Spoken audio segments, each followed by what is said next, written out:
This apocalyptic-looking thing is a landing barge made by China to get soldiers on Taiwan quickly in case of invasion. It's one reason I'm scared for Taiwan. While US news has drawn inward while the world is focused on Gaza and Ukraine, an unnoticed shift in Chinese rhetoric and action has emerged. The defense secretary recently said that invasion could be imminent and that the US was prepared to fight and win decisively. So are we closer to war in the Taiwan Strait than ever? The answer might surprise you, but the first thing we have to discuss is what is actually different in China's actions. Over the last year, unannounced military drills of forced Taiwanese annexation have become expected, perhaps even normal. In March 2025, while the US was in the grips of the first 100 days of Trump's second term, the AP reported an unusually large number of Chinese military ships, planes, and drones entered airspace in waters surrounding Taiwan. Days later, the Chinese People's Liberation Army, the PLA, conducted a massive military exercise around the island, which simulated blockade, bombardment of infrastructure, and gaining air supremacy, what analysts say is the critical first step in an amphibious invasion. It's part of a larger uptick in unannounced actions around Taiwan. After Taiwanese President Lai's inauguration in May 2024,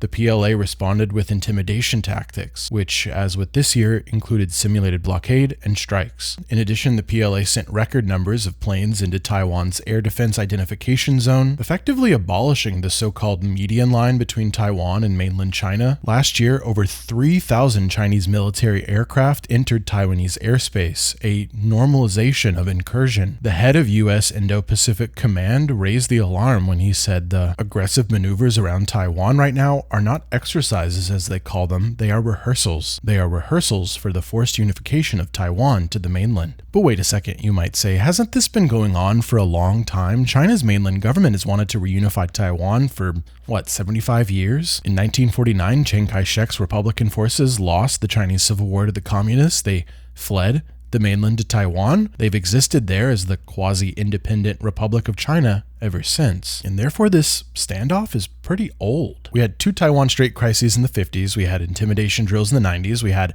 extreme protests from the Chinese after arms sales and diplomatic visits in the Obama, Trump, and Biden years. The last time I covered this topic in 2023, China was conducting exercises on both sides of Taiwan to show they were capable of surrounding the entire island. So given that pattern, is anything actually different, or is this just alarmism from me? Well, the problem we've just identified is the so-called anaconda theory, which China uses against Taiwan. If you follow this issue, you've probably already heard this. Like a snake suffocating its prey, China slowly increases that pressure on Taiwan over the course of years, decades. A sudden massive invasion remains an option, but in the meantime, air incursions take place daily, drills get within 24 nautical miles of Taiwan, unmarked vessels sabotage undersea cables, swarms of fishing boats distract Taiwan's coast guard, all while China ratchets up spying. It adds to immense, choking pressure. And admittedly, there may never come a time when we cross that line decisively. Barring full-scale invasion, we may never go to bed one night saying, the situation in the Taiwan Strait is escalating, and then wake up the next morning and say, it is escalate's head. That's part of China's strategy. I've made 2 videos on this channel covering Taiwan's predicament, 2021, 2023, and both times I made videos, invasion was a plausible possibility. But if in either video I had said, as the US Secretary of Defense just did, that invasion could be imminent, well, you could rightly call me today paranoid because no invasion has taken place. Nothing has happened, Beijing apologists might say. Calm the heck down. China has always said they prefer a peaceful reunification with Taiwan. But even that word choice has now changed, and that's the second shift we need to talk about. Arguably, more concerning. The language across the Taiwan Strait has gotten more aggressive, and as we'll see, language often means more than just raw interest. So what's new here? Well, China has removed references systematically in statements to peaceful reunification with Taiwan. Go just a couple years back, 2023, a report by State Council Premier Li Qiang. Per usual, the government called for peaceful development of cross-strait relations and peaceful reunification. And that's expected because China's never written off the idea of taking Taiwan by force. They've always said that they reserve the right to take it by force if peaceful reunification proves impossible. Skip ahead just one calendar year, same report 2024 from Li Qiang drops references to peaceful reunification. Instead, we will be firm in advancing the cause of China's reunification and uphold the fundamental interests of the Chinese nation. This year's report went even further. Again, unlike 2023, no reference to peaceful reunification. Instead, we will firmly advance the cause of China's reunification to realize the glorious cause of the rejuvenation of the Chinese nation. So in 2023, we want peaceful reunification. In 24, we can drop peaceful, we just want reunification in our interest. And then in 25, we are pursuing firmly the rejuvenation of the glorious cause of the nation. The China's leaders believe these things is no surprise. Taking control of Macau from Portugal or Hong Kong from Britain were seen as two ways that the Chinese nation rectified historical injustices. Exploitation from the West. Taiwan, perceived as rogue territory kept from the motherland by the United States, is one last piece of the puzzle for full Chinese sovereignty, one last representation of China's historic humiliations, and thus achieving full control over all of China's historic territories is part of Xi Jinping's China Dream. This is a policy he introduced when he came to power in 2012. As the author of the book China Dream wrote, the time for China's peaceful rise was ending. Now China needed a military rise for great power thinking and strategic posture in the post-American era. Xi's China Dream was an explicit move towards combativeness, towards nationalism. It was a move away from previous leaders' strategies of hide your strength, bide your time. After all, biding your time doesn't mean waiting forever. In his book On China, the war criminal and former Secretary of State Henry Kissinger wrote about China's disposition of patient foreign policy. Rarely did Chinese statesmen risk the outcome of a conflict on a single all-or-nothing clash. Elaborate multi-year maneuvers were closer to their style. The question of the coming weeks, months, years is whether China's historical patience will prevail, or whether Xi will say, the time for patience is done. Is the China Dream a long-term plan for China, or is it a short-term plan for Xi Jinping? If it's any indication, in his 2025 New Year's address, Xi Jinping said, "No one can stop the historical trend of national reunification." Combined with other shifts in language, I don't think we can be surprised if China finally makes its move. And the reason I bring this up is because I think these appeals to glory, national rejuvenation, inevitable history tell us more about the state of things than raw calculations of interest. For example, when Russia was amassing forces on Ukraine's border, miscalculations were made by other countries. European leaders, particularly Germany's leaders, which I worked for at the time, were using a paradigm called Frieden durch Handel, peace through trade. By integrating Russia and Russian energy into the European economy, they had reduced, they thought, Russia's incentive to conduct wars of aggression. If President Putin fully invaded Ukraine, the logic went, he would damage his economy. He would lose a couple oil pipelines. He would be subject to sanctions. He would be an international pariah. Therefore, it was not in his interest to fully invade Ukraine. Russia would be deterred. But as we all know, Russia was not deterred. In 2022, Russia did launch a full-scale invasion of Ukraine. One of the mistakes European leaders made was giving more credence to rational, calm interest than to emotion. To know what Vladimir Putin would do, you have to look beyond economic spreadsheets. For example, in 1990, when the Soviet Union fell, Putin was a KGB agent in East Germany, and he called the fall of the Soviet Union a, quote, major geopolitical disaster. It should have been no surprise then when he justified his war of aggression by giving speeches dripping with nostalgia for former Russian and Soviet empire. To bring Eastern Europe back into the Russian sphere was to Putin historic destiny. And thus, when President Xi Jinping says nothing can stop the historical reunification with the sacred and inalienable territory of Taiwan, we should take him seriously. When Xi's officials drop references to peaceful and include references to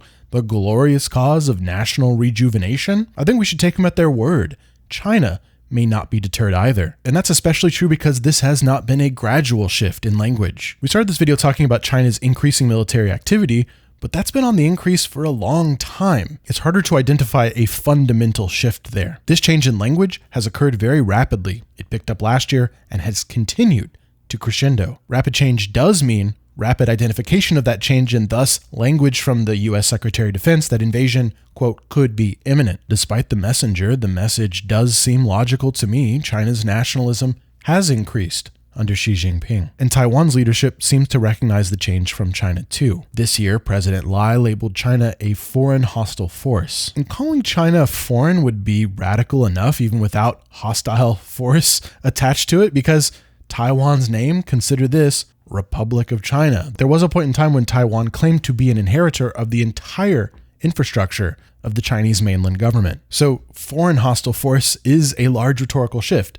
Taiwan's leaders have usually been a little bit more careful. They identify shared heritage and history across the Strait, but they maintain that Taiwan has self-determination, and they never declare independence. It's this very, very fine line. So just come out and say China's a foreign hostile force? That's a serious escalation. And no surprise, China did not take well to the new rhetoric. They called President Lai the destroyer of cross-straits peace, creator of crisis. They echoed President Xi by repeating his line, "Those who play with fire will surely be burned." The Chinese armed forces then decided to visualize that, literally posting a cartoon of Taiwan's president being roasted on an open fire, a parasite courting ultimate destruction. I think you get the point. In terms of actions, words, the situation between China and Taiwan seems to be worsening, and as someone biased for Taiwan, that makes me worry. But that basic case I've just made is not the largest cause for concern, and that's because the international order is also shifting under Taiwan's feet. The Taiwanese need to navigate a situation in which not only China's actions and words are different, but in which the entire world's actions and words are different. Since the 70s, most of the world's position towards Taiwan could be summed up in a single sentence. It went a little something like this: we oppose the unilateral use of force to change the status quo in the Taiwan Strait by force. That's a pretentious way of saying, hey, China, don't invade Taiwan, please. It's like this basic bargain. One, we, the countries of the world, generally won't recognize Taiwanese independence. We won't encourage Taiwanese independence either. And two, in exchange, you, China, don't invade Taiwan. Status quo, no change, please. When I was working at the German embassy here in DC, I remember we posted something very similar just this year. The G7 posted something with almost identical wording. Now, I know it seems a little pedantic, but I think it's important to recognize why this specific phrasing is so common. To oppose unilateral change, aka change by one country, the international community was asserting that the way to change things is multilateral, aka a bunch of countries come together and decide together peacefully, as opposed to that one big country just deciding to impose its will on the weak. It sounds simple enough. Countries come together, deliberate as equals, and find a solution. But it's important to recognize that equality among the community of nations is not at all an old concept. It's really quite new. This was the paradigm proposed by Woodrow Wilson after World War I. It was the basis of the League of Nations. Rather than the great power politics of an earlier age, every country would have inalienable sovereignty, every people inalienable self-determination. This would be enforced by a benevolent and empowered global institution, dare I say, a moral global institution. Now, of course, the League of Nations failed, but its successor organization, the United Nations, was founded on these same principles in 1945. Now, I'm not suggesting the United Nations has achieved its ideals or been effective at enforcing global peace. What I am saying is that these values have infused geopolitics in the 20th and 21st centuries. And for our purposes, these values have infused the surface level diplomacy around Taiwan and China. The consensus position being that neither China nor Taiwan should act unilaterally to change the situation. And cherry on top, through self-determination, the people of Taiwan should eventually decide their own destiny. And I think you know where this is headed. Enter the second Trump administration. President Trump has spent the start of his second term in office dancing on the grave of the multilateral, rules-based international order. For the sake of this conversation, I'm not even saying whether that's good or bad, only that it is. The president's approach to Ukraine is the perfect encapsulation of this situation. Anyone who saw that initial shakedown in the Oval Office knew that Ukraine was no longer going to be valued as a democracy or as an equal sovereign nation. It was going to be seen for its transactional values, like with the critical minerals deal. A multilateral solution involving the community of nations like the Europeans, well, that was going to be replaced by one-on-one meetings, great power politics. And most importantly, there's an acceptance now, no matter what the final outcome is, that Ukraine's borders, aka the status quo, have been unilaterally changed by force, aka by Russian invasion. This is no longer seen by the American government as a violation of the rules-based international order that we've at least pretended to pay attention to since World War II. Instead, the border issue is just one among many to be negotiated in the final settlement, if it should ever come, in the final deal. President Trump's approach is the antithesis of the order established in the 20th century. And even if Trump leans away from Putin and towards Ukraine, it's not because he's suddenly bought back into the paradigm. It's because he's seen the numbers in the transaction shift. Again, for the purpose of this conversation, I'm not passing judgment. I'm just describing the change. And because of this, another relatively weak country on the global stage, Taiwan, is in a most precarious position. Perhaps the most precarious position since Chiang Kai-shek's Republican forces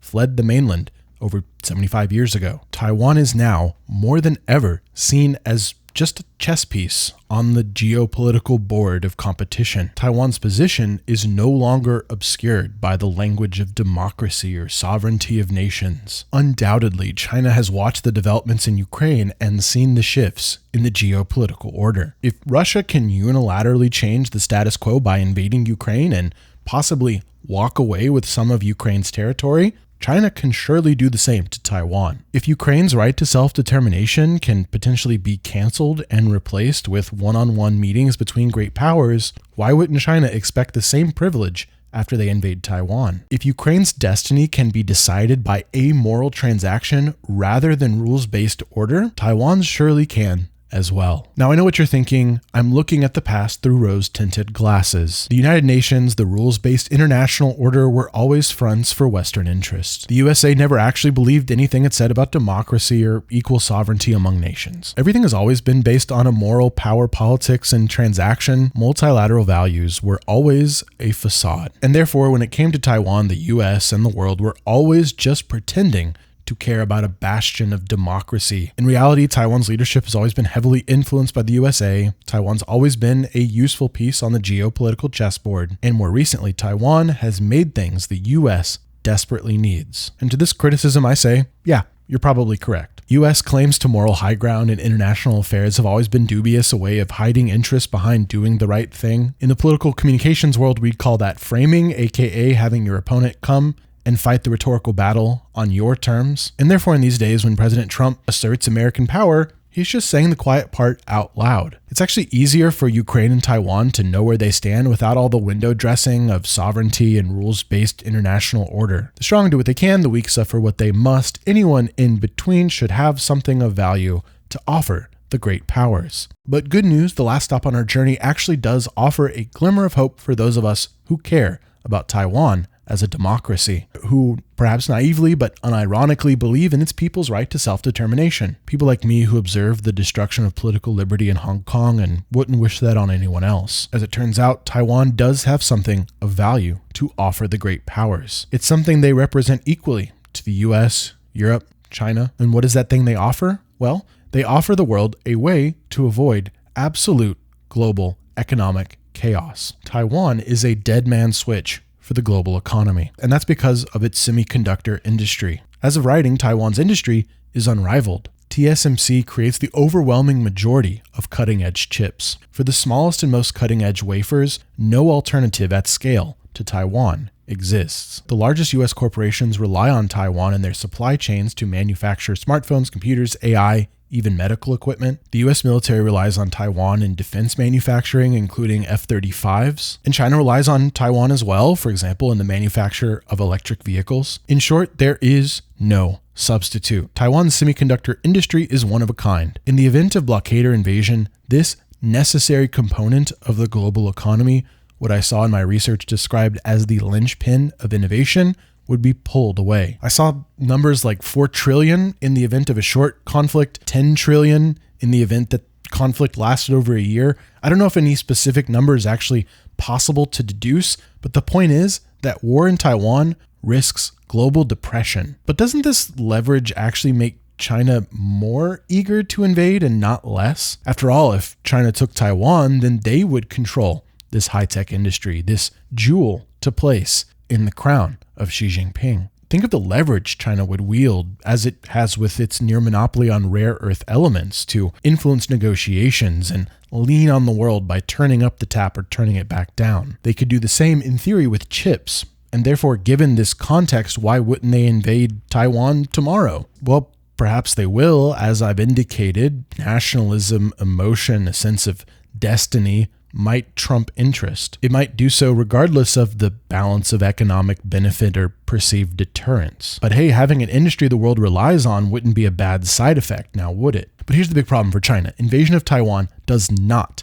guarantee control of Taiwan's semiconductor industry. There's constant hints in the discourse of American and Taiwanese officials that were China to invade, some form of sabotage of the semiconductor industry might occur. For the Americans, it would be about stopping a global rival from controlling that industry. For Taiwan, it'd be about saying, if we can't have our self-determination, then you can't have our prosperity. And therefore, Taiwan, this small island just 100 miles off the coast of China, is a single point of potential devastation. The US, China, the whole world is, at least for now, tethered. In a world in which the rules-based international order is abandoned, in which democracy and self-determination don't even receive their customary cynical nod, in which only the balance of power and the interest of the strong prevail, Taiwan has this one single piece of leverage. They have this one single advantage, and therefore, not all hope is lost. But I remain worried for Taiwan, first because this state of affairs with chips might not continue in perpetuity, but also because China's rhetorics and tactics may continue to evolve to